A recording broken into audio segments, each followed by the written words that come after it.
The U.S. military is supposed to defend you, but has it also been snooping on you? The Pentagon's own records, now pried loose by privacy watchdogs, show apparent violations of a law against domestic spying. What's going on? CNN's Lisa Sylvester has been digging into this story. What are you turning up, Lisa? Well, Wolf, the U.S. military is not supposed to engage in domestic law enforcement. That's the job of state and local police and the FBI. But new documents show there have been several instances where the U.S. military was, in fact, spying on U.S. citizens. Leading up to the 2002 Winter Olympics in Salt Lake City, the U.S. military was working with the FBI on security. But the military may have crossed the line, not just monitoring the activities of foreign nationals, but keeping close tabs on U.S. citizens. According to documents released by the Department of Defense Inspector General, the U.S. Joint Forces Group was reporting on the organizations of Planned Parenthood and a white supremacist group, the National Alliance, and their involvement in protests and literature distribution in what the IG called an intelligence oversight violation.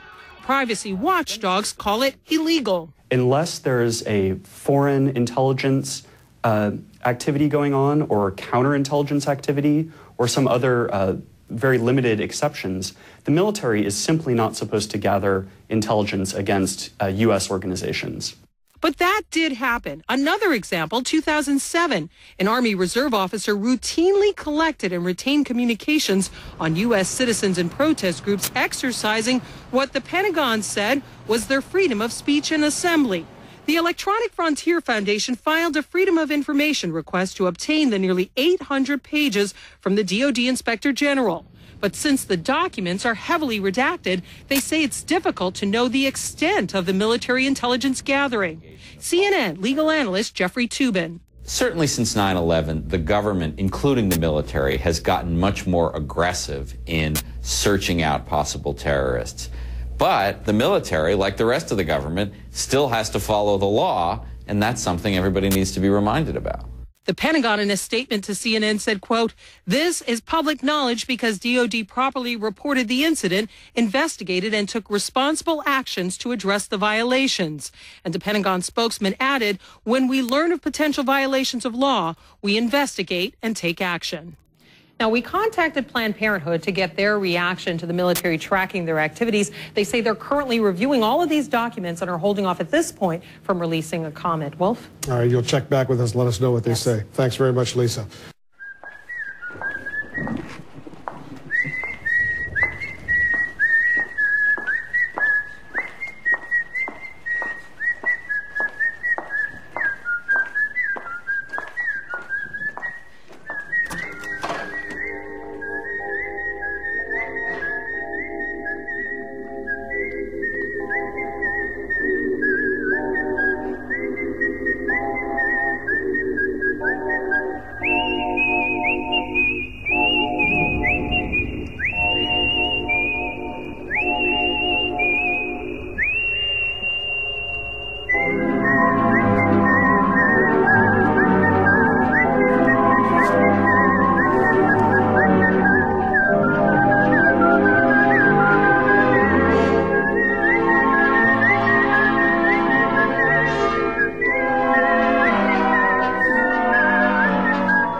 The greatest fear of the FBI, a suspected terrorist who fits no profile, a U.S. citizen who can travel freely and blend right in.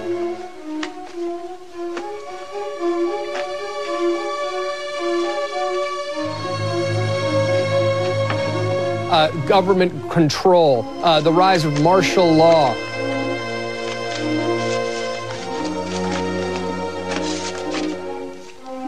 There has been a rise in some of these extremist groups. There has been a huge rise, and that report is very indicative of what's been going on in this first year of the Obama administration in particular. A massive rise in the number of patriot groups and militia groups, which can be classified as patriot groups.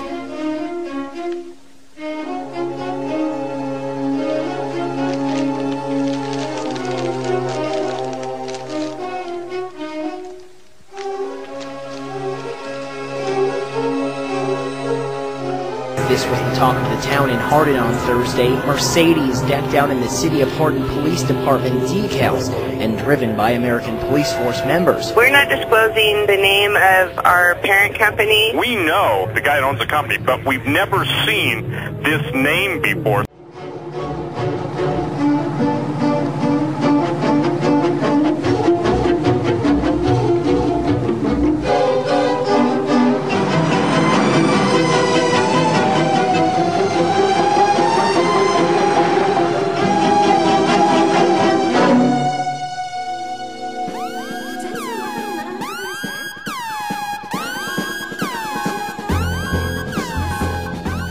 It's 5 versions of their story. Can you add how they were already getting in Yemen? That's how the scanning machines that we currently are beginning to deploy. He told me to go through the scanner, and I said no. It's a real act of submission. They were involved in a cover-up. This is huge.